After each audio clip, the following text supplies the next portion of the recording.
The second half of the morning session will be by Anders Hansen, discussing computational barriers in data science and the paradoxes of deep learning.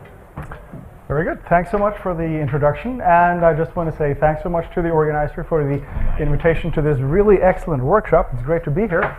Let me just mention that this is joint work with Alex Bastounis, who just finished his PhD here in Cambridge, and Verner Vlacic, who is a PhD student at ETH. The topic of this talk is the key computational problems that we work on a daily basis in the data sciences and modern mathematics of information. The key question that I would like to ask is simply this: do we have algorithms to compute these computational problems?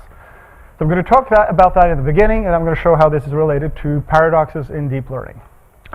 So I'm going to start with linear programming, which you all know very well. It's been around for more than half a century. It's the core of operational research. Very well investigated. You have extensions of linear programming, like semidefinite programming, that has found its way to a lot of very important things in mathematics of information. Basis Pursuit, what I would say, is the core of the sparse regularizations and compressed sensing. And we all know lassos, both the unconstrained and the constrained lasso. Highly important in modern in statistical estimation, and of course we all know the impact this has had on imaging in general. Let me just point out that I allow for both L1 and TV in the penalty here, so these three problems here actually become 6 problems. Okay, so the last one on the list is how to train neural networks. That's a computational problem as well. So I have some classification function, say, is there a dog in the image? And we have some training set, classification set. This is the one I'm going to test my neural network on after I've trained it.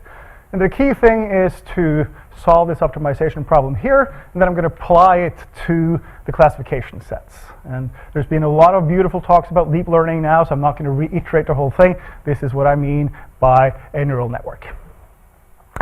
So these are the problems that we would like to solve.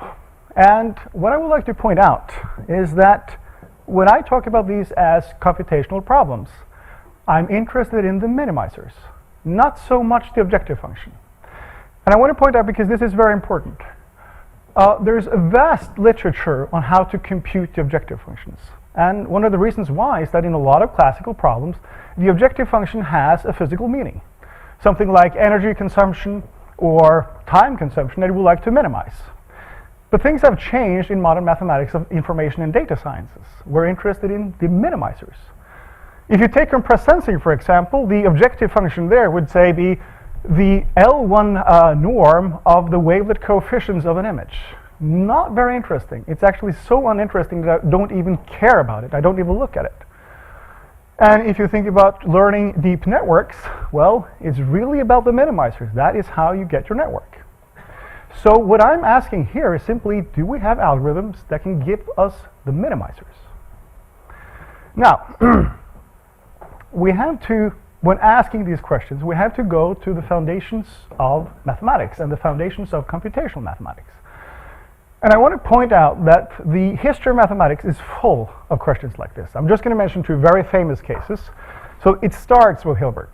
So Hilbert has this great program on the foundations of mathematics in the 20th century, and he asks a very simple question.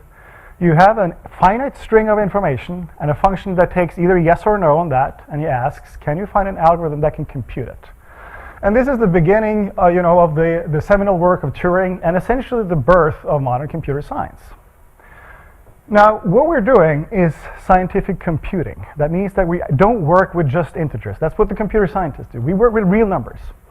So I want to point out Smale's program. So in the 1980s, Smale started asking questions about foundations of computational mathematics from a scientific computing point of view. And he would ask questions about the existence of algorithms for polynomial root finding, for example. Now, what typically happens is that you have great motivations from applications, but some of these problems become very, what should I say, delicate, pure mathematical problems. And I want to point out that when McMullen got a Fields Medal in '98, the citation for his medal actually starts with this fantastic work on the non-existence of polynomial algorithms for polynomial root finding. So what this talk is about is simply continuing in the tradition of Hilbert and Smale and ask, do algorithms exist for our problems? But I want to point this out. I would like to compute with, say, the discrete Fourier transform. The discrete Fourier transform is a matrix with roots of unity, e to the 2 pi something. I don't know what that is. I can get it to arbitrary precision, but I don't know what that number is actually. Or I compute the 2 norm of a vector. That means that I'm going to take a root. Or I would like to know what cosine 3 is. All of these problems, or all these numbers here, are something that I can get to arbitrary precision, but I don't know what it actually is. And this is something that we need to take into account when we ask essentially this basic question about the existence of algorithms. So this here is the key question that I'm going to ask. And I'm going to refer to this as question 1 because I'm going to refer to this later on in the talk a lot. And the question is very basic. It asks this. Given any problems on the list where I have some input which is given with some inaccuracy which I'm going to control by epsilon hat, and then we simply ask, does there exist an algorithm that can compute an approximate solution so that for an arbitrary epsilon, the output will be no further than epsilon away from a true solution?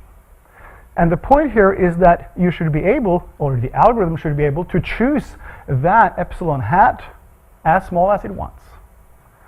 In practical terms, what I'm asking is, if I would like, say, 5 digits, 5 correct digits on my computed solution, can you write up the code in MATLAB and you can use the variable precision command as freely as you want, so that when you hit return and when your algorithm returns the output, you have guaranteed me 5 digits, or 6 digits, or 7 digits. Very simple. Now, a negative answer to this question here is what logicians call non-computable. That sounds very serious. And it is, because if the answer to the question is no, you'll have the following phenomenon. Regardless of the dimension is completely irrelevant here. If you have an algorithm that's supposed to compute your problem, you can choose an arbitrarily small accuracy parameter, and then you will find input so that your algorithm will run for, say, take a large time, 50 billion years, and it will run for more than 50 billion years and still not have reached that epsilon accuracy. It could happen, however, that you do reach that accuracy in, say, 50 billion plus 1 year, but you won't know it, and the algorithm won't know when it should actually halt.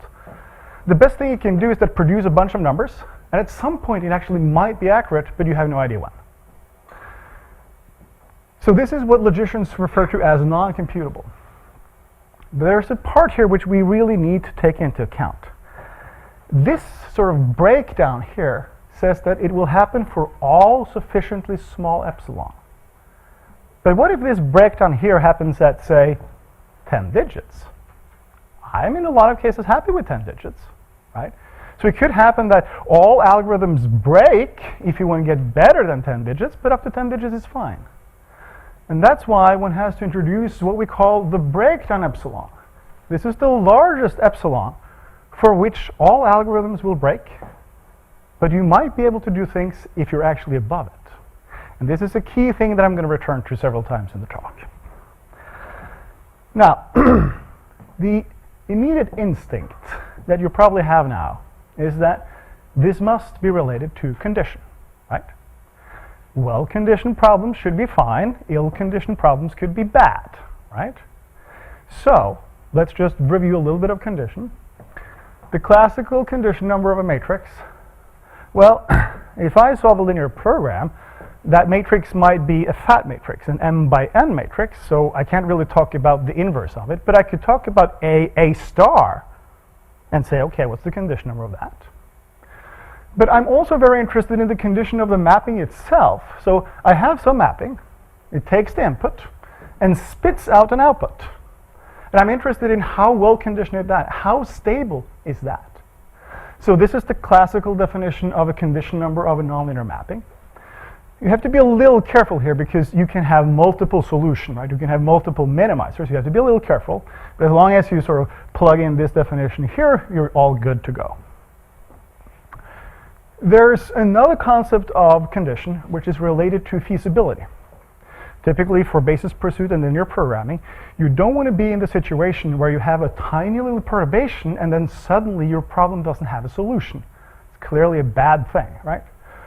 So that's why one has cooked up this condition number here is called the feasibility primal condition number. So what you're looking at here is essentially the distance to infeasibility. And you divide by that and scale by the norm of A and Y. So now we can essentially ask question 1 again in a slightly more scientific computing setting. We're simply asking, can you compute minimizers of these problems even when things are well conditioned? And the answer to that should, of course, be yes, because we're doing that on a daily basis, right? So what I'm going to do is that I'm going to first discuss problems on this list here, and then we're going to get to deep learning at the end.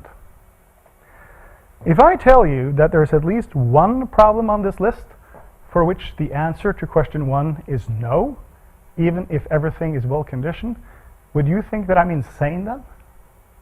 Maybe. And which one would it be? What if I tell you that there's at least 2 problems on this list for which the answer to question 1 is no? What if I say that there's at least 3? You see where I'm heading with this, right? And this is essentially what's going on. I look at all of these problems on this list, and I can make it as nice as bounded and well conditioned as I want. But the answer to question 1 is no for all of them. And the key part here is this. The breakdown-epsilon for these problems is greater than 1/3.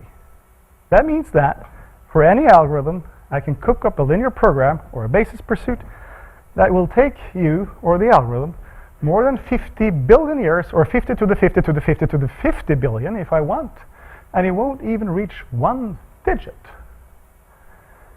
And what is really the paradox is that this is for the minimizers.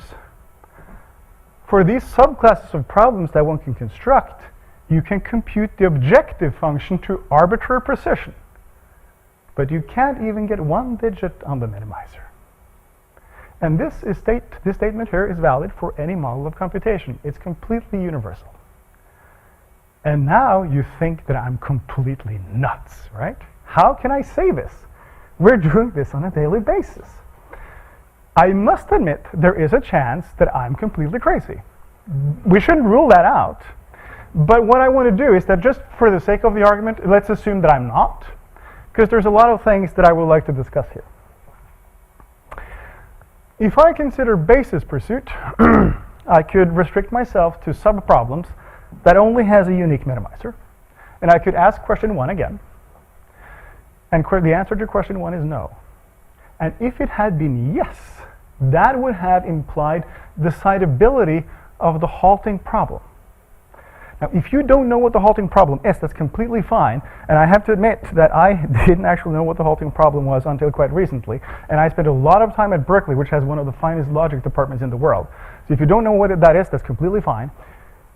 The halting problem was essentially Turing's answer to Hilbert's question.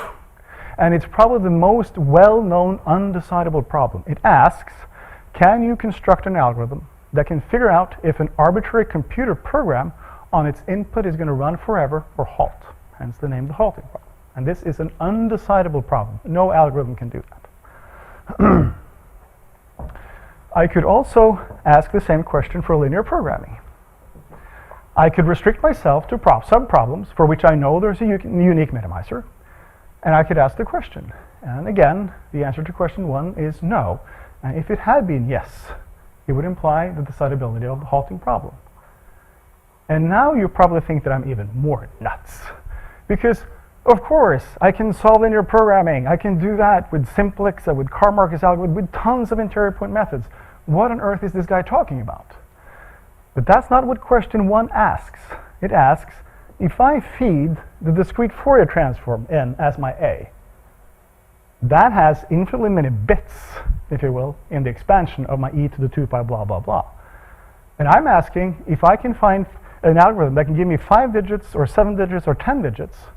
So if I want 5 digits, fine, run simplex on, say, 69 digits in your input. But that is not guaranteed to give me 5 digits in my output.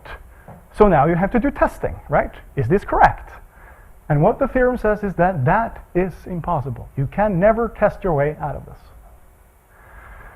It's convenient to compare this with linear systems. Because I could ask the same question for linear systems, right? I could say, I have a linear system, and in this case, I'm going to restrict myself to subclasses for which I have a unique solution, meaning that A is invariable. That's the only thing, the only information that I have. And if I ask question 1 now, the answer to that is yes, I can do that.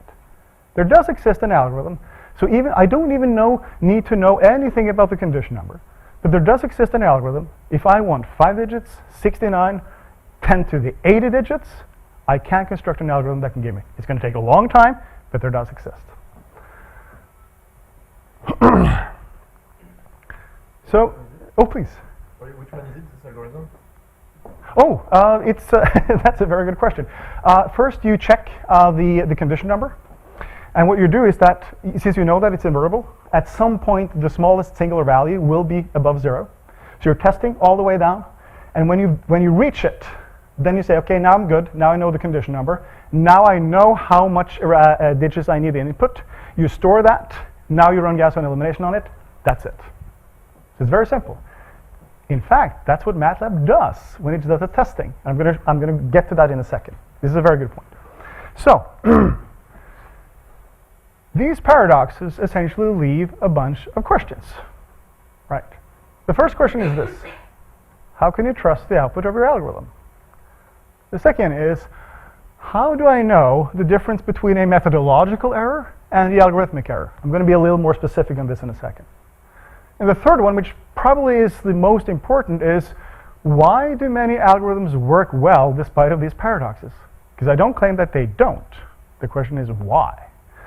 And of course, if you're a practitioner, and I really want to emphasize this, well, you really need to care about this.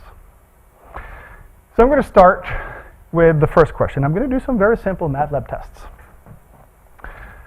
I'm going to test a package called SPGL1, and I'm not singling out SPGL1 because it's bad. I'm singling it out because it's fantastic.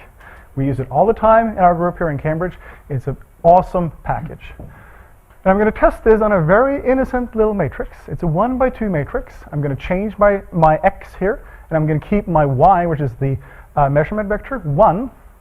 I'm going to run this with the options here for the accuracy parameter as, the smallest that I could ever do. I'm going to monitor the iterations and then look at the error. And you see what is happening. In the beginning, we're doing great. 0 error for iterations. Getting up to 7.8 million, that is quite serious. And then, complete nonsense. Not even 1 digit. I can do the same thing if I solve basis pursuit with a noise parameter. In this case here, I'm using CVX. I'm not singling it out because it's bad. It is fantastic. By many people considered a gold standard, including myself. Solve basis pursuit now with the noise parameter with this innocent little matrix here, and very good. It gives us a solution. Now I can perturb that a little bit in the 15-digit. Think about the issue if I have the discrete Fourier transform, which I only know to say 15 digits. What happens? Well, I can look here at the output, and if I compare with the previous solution, that was that one, the error is big. If I compare to the true solution, it's also big. So these are just numbers. Nothing to do with any solution, but they're just numbers. I could test also MATLAB's implementation of linear programming. So this is linprog. It uses dual simplex. I take my innocent little problem again, vary it with different x's, and run linprog. And then here is the output. Again, it does pretty well here, and it breaks down, and I'm not even getting 1 digit. And now you may say, yes, because you've given it a bad problem. Indeed, I have been bad. That's what I'm doing. I'm giving it a bad problem. But here's the interesting thing. I could give MATLAB a bad problem for solving a linear system as well, right? So what I'm doing here is that I'm giving it a bad problem, highly ill-conditioned, so 1 and something tiny in the lower right corner. And what happens here is that MATLAB decides to give me a warning. I didn't ask for that. MATLAB says I've been bad. It says you can't trust me because you've been bad. And that's very convenient, right? It tells me that I have given it a bad problem, and now, maybe I should go forward with this. The question I have is, why did that not happen for linear programming? I mean, you can argue that these other algorithms here are not supported by MathWorks, but linprog is. So the question is, should we call Cleve Moeller and ask him to fire the guys who are in charge of the linprog implementation in MATLAB, or at least revoke their Christmas bonus? And we shouldn't. And the reason why is because it's impossible. Because of this paradox, there does not exist a way that the algorithm can detect if I've given it a bad problem. But you can do that for linear systems. So, can you trust your algorithm? Not in general. That doesn't mean that you can't trust your algorithm, but you need a prior information. There does not exist an oracle that's going to tell you if this is a good or bad problem. You need to know that with analysis before, unlike what you need for linear systems. So now I'm going to get to the question about how can I separate between a methodological error and an algorithmic error? And I'm simply going to show you an example to visualize what I'm trying to say. But I want to ask you the question. How do you set the halting parameters in your code? So you write something up and you're going to show it at a conference, which I'm going to do right now. And my question is, how do you set the halting parameters? So to illustrate the issue here, I'm going to do the following. I'm going to show you a test. This is a real-life test. It's an MRI resolution enhancing test that we're doing. Everything here is with real data. It's done here at Cambridge University Hospital. It's our guy in the MRI scanner. This is what you will get with the standard head scan, 3D head scan at Edinburgh. It takes about 15 minutes. This here is just enlarged this part here to show you the resolution. What we're doing instead is a slightly different sampling, but the key thing is that it takes the same amount of sampling as the classical one. And at the end, it solves Basis Pursuit with SPGL1, with the noise parameter being 10 to the minus 5. That's the same package that I was able to fool a couple of slides ago. And I'm getting this guy here. And I'm claiming that this method here is better than that method. Because the image looks better, right? But here's the question. How can I claim that? I don't have an oracle that gives me the actual method. I have to approximate that by running SPGL1 on this. So how do I know that this here is not just implemented with a bad algorithm? How do I know that there's a difference between method A and method B? I cannot. And you may ask me, how on earth did we halt to get that thing? And I'll tell you how we halted. We hacked the code so that we could look at the image for, say, 50 iterations. Look at it. Nah, it doesn't look good. Needs 10 more minutes in the oven. Let's cook it a little more. Go for a new 50. Nah, a little more, right? And then, now it looks good. That's the one we're going to use. Tweaking a little bit with parameters, hit return, look at the image, go back and tweak a little bit again. Does that sound familiar? That's what we all do. And I can tell you this embarrassing thing now because I have my paradox. It is not because I'm an idiot and all my colleagues have this wonderful halting strategy that gives them 10 digits. It's because nobody can do it. So, how can I claim that this is better than that then? Well, I have a couple of tricks up my sleeve, so we'll see this later in the talk. But my point is that you can't really, unless you have extra prior information, be able to say something about how can we distinguish between a methodological error and an algorithmic error. All right, so now to the key question. Why do many algorithms work well? Because they do. And to be able to illustrate this, I'm going to take an example from compressed sensing. The key thing here is sparsity. And if you don't know what the robust null space property is in compressed sensing, completely fine.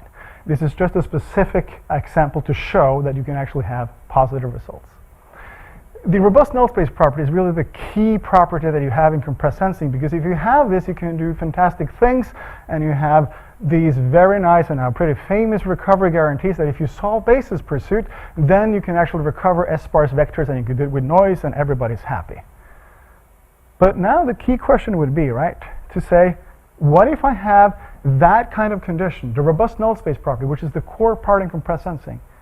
Can I then ask my question 1 again and maybe get a positive answer? That seems like a reasonable question to ask.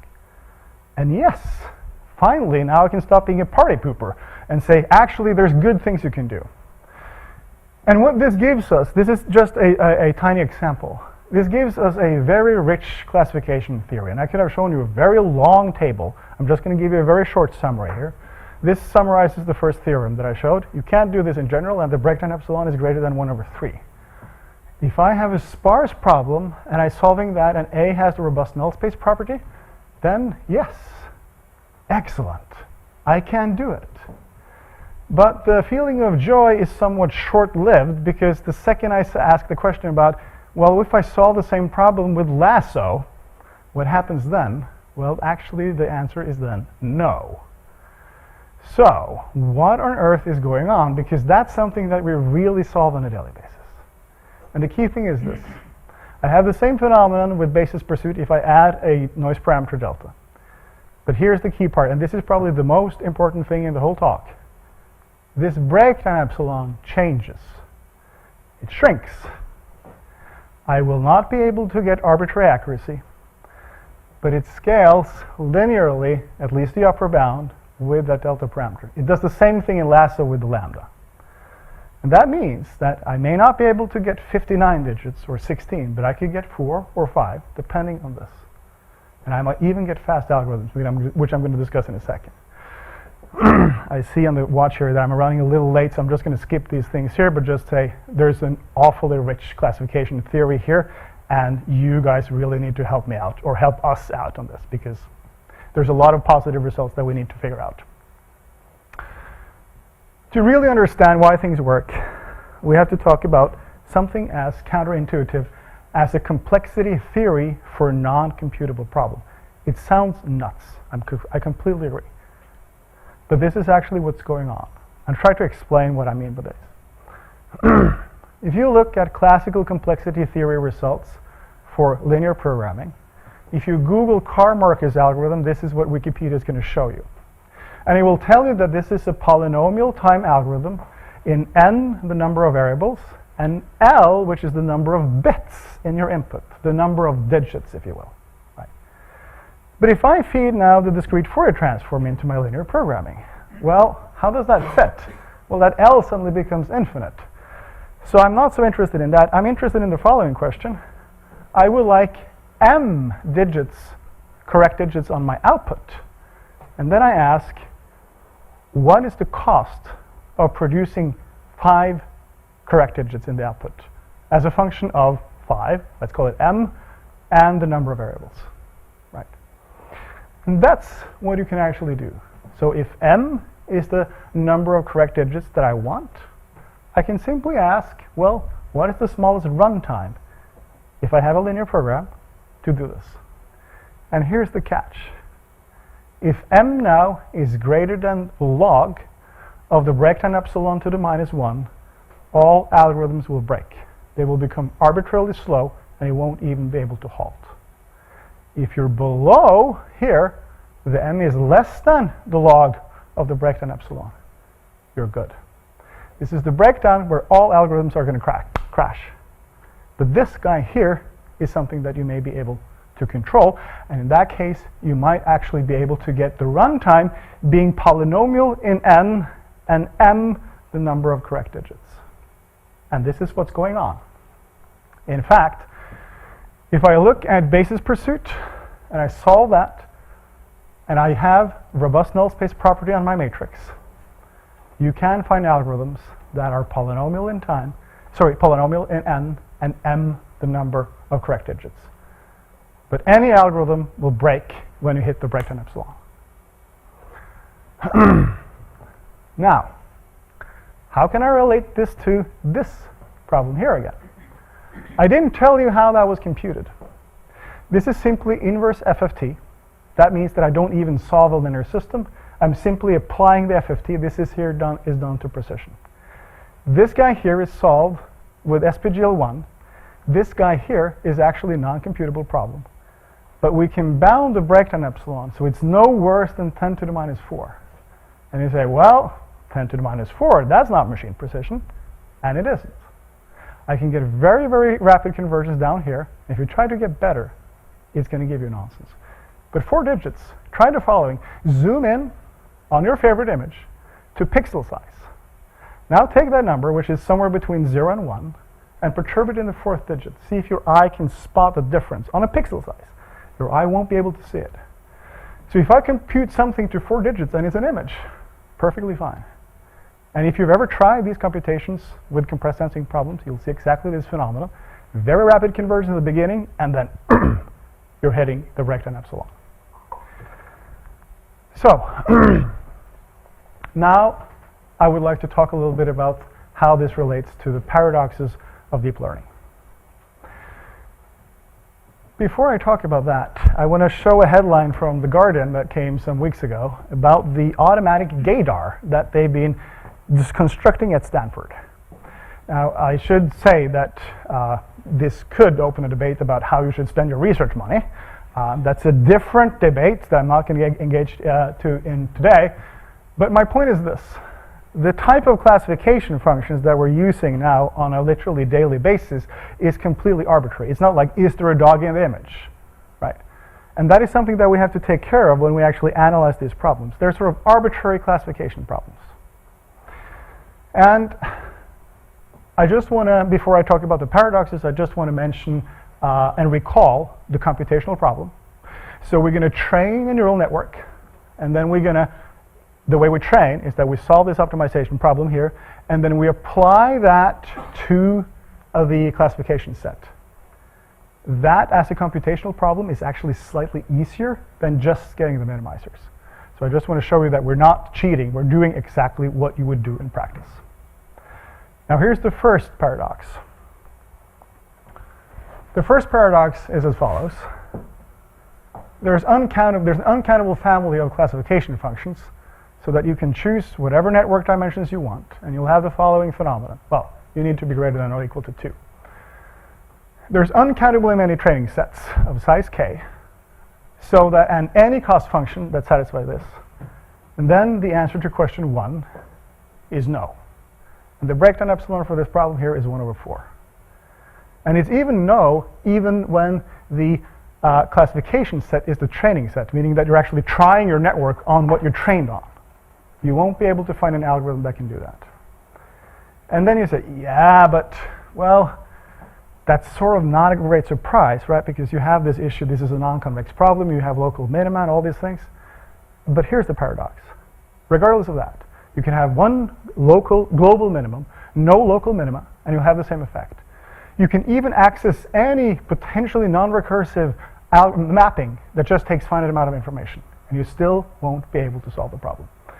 This does not mean that deep learning doesn't work. It means that understanding what is going on is insanely hard. That's what it says. And we have to figure out what kind of actual structure that we have that allows us to do things, like in the compressed sensing thing, where we had sparsity. So this is the first part of the paradox. The second paradox is this. This is is about stability. It says that there is an uncountable family of classification functions, so that for any neural network dimensions you choose, well, greater than 2. And for any epsilon you choose, as small as you want, it has to be less than 1 over k. K is going to be the size of your training set, and m is going to be the size of your classification set. M can be arbitrarily large. That's very important. As large as you want. If you now train, what will happen is the following.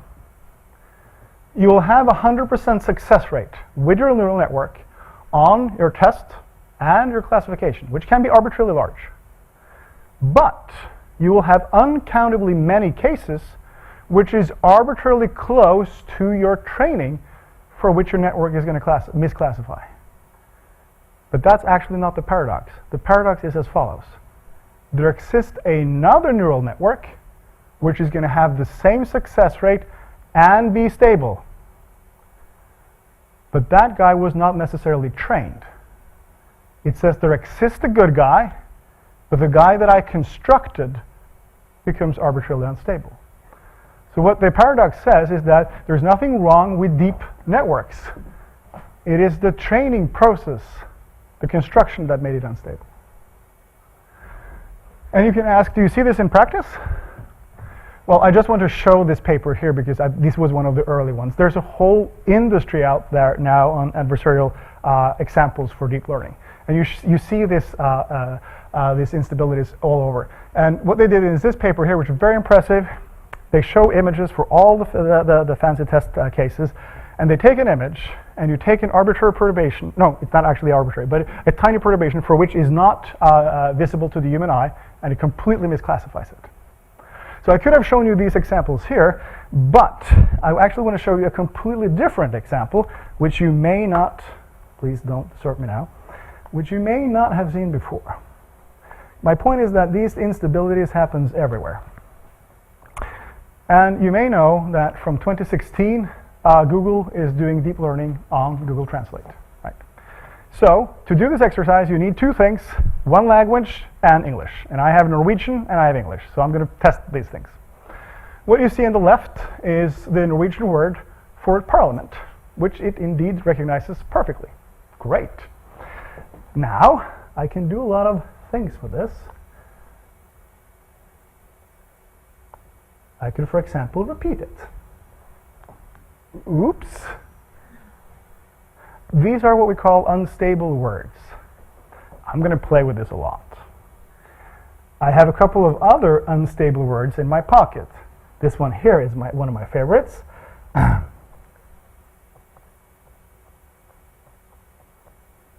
This is the Norwegian word for a forest swallow. It's a particular type of bird. Now I'm going to combine that with the other one. So this is forest swallow and the parliament. Oops. I like the bulkhead. Now check this out. The forest swallow in Norwegian here is in the indefinite form. Now I'm going to add an N, which makes it definite. This is my favorite. I couldn't resist. Now let's do the following. Let's change the order. And remember, it's all about the parliament and the forest swallow, right? So let's do the same thing again. I'm changing the order. And now the massacre is the deposit and the forest trap. And let me now change. So here's the epsilon perturbation. I'm changing it from the definite to the undefinite version of the word. And then, well, the parliament becomes the dumping. So what can I say? Now, my point with this is that you'll see these kinds of instabilities everywhere. And my conjecture is that this is it's inherent to the training process of deep networks. And it raises a philosophical question. I don't know if you heard about Dr. Watson. So Dr. Watson is IBM's new tool, and they're testing it around hospitals around the world. And there's been a great test now in the largest hospital in Denmark, and they're using it for essentially drug advice, so drug treatment for patients, right? And they had to stop the experiment because it was killing patients. It wasn't literally killing patients, but what it did was that in a large area of cases, it will give you the correct drug. But in a lot, well, not certain cases, it will not just give you the wrong, it will give you the drug that kills you. So they stopped the experiment.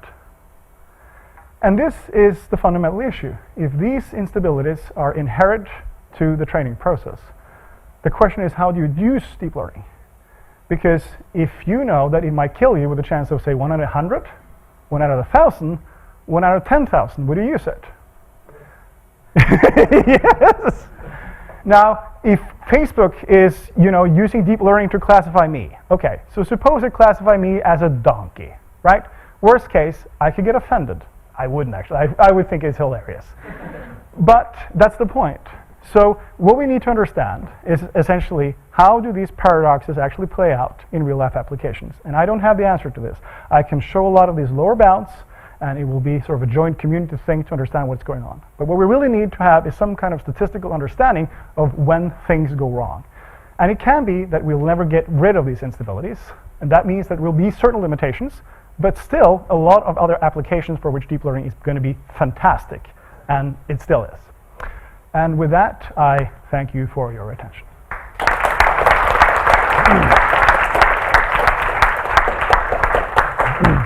Thank you for that very interesting talk. We have 10 minutes for questions. So now I'm a bit lost. So if I take a convex problem and I had a strongly convex term, Not strongly convex. but if I add it, Oh, if you had it.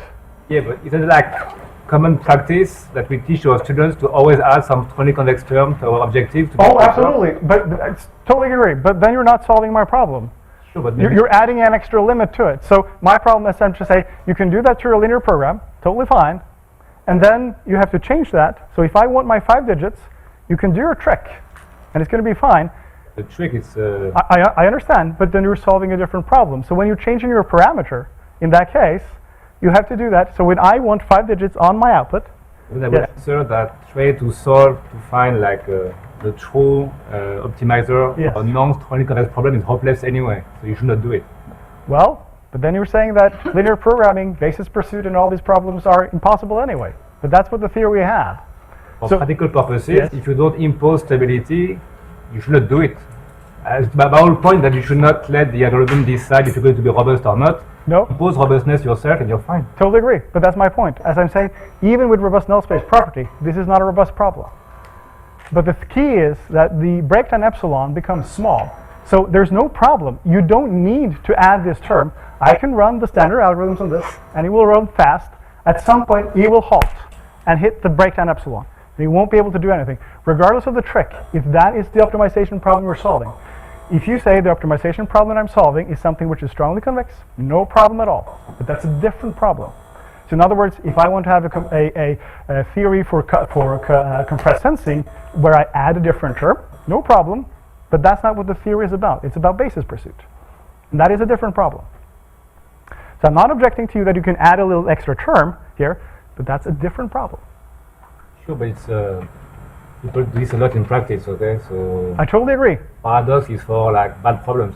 But that's what I'm saying. These are very bad problems in the sense that you can't get arbitrary accuracy, but when you restrict your subclass, you will, and you'll be able to control it. And you can even have fast algorithms.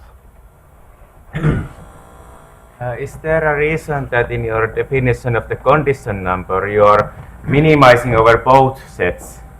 Like you have phi x and phi x plus z, their distance, and in the distance you're minimizing over both sets.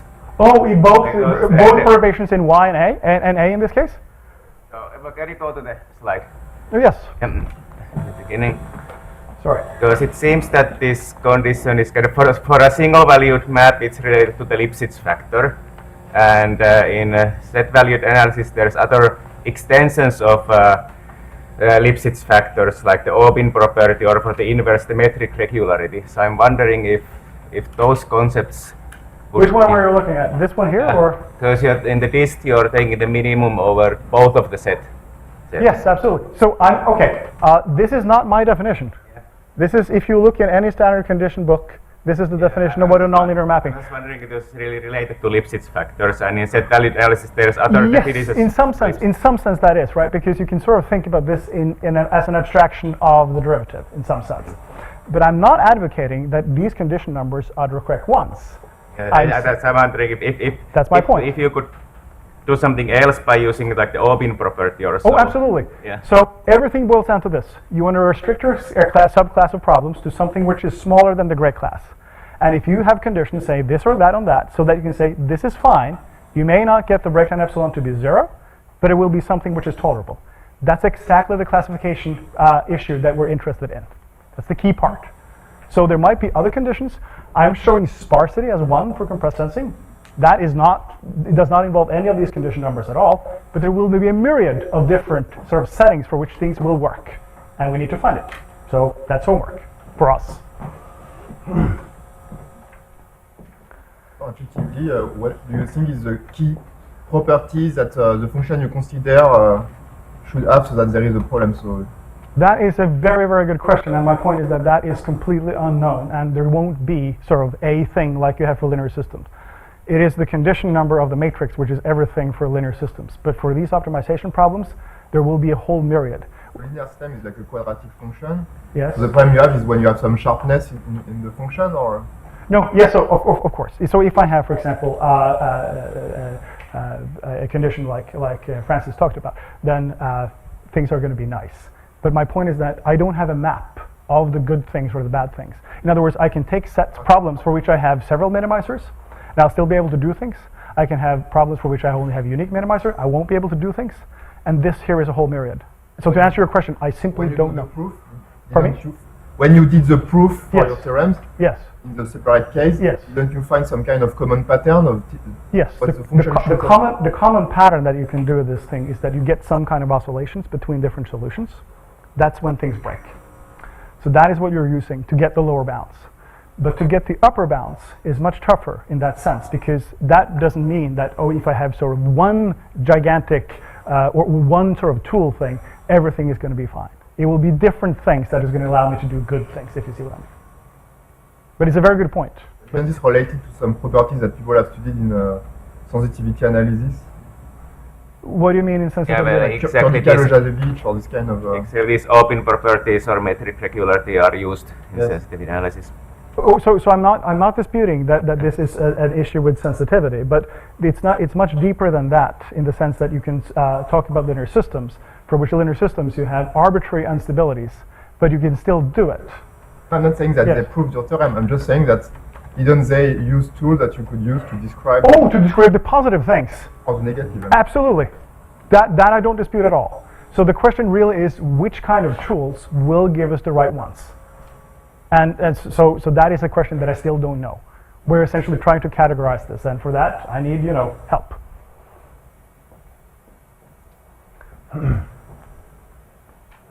If this driverless cars will suffer the same as Google Translate. I don't know. I'm sort of the party pooper who makes the lower bounds here, so I can't really say. But what I can say is that the instability is something that is a crucial part, and my conjecture is that we won't be able to essentially solve that easily. So.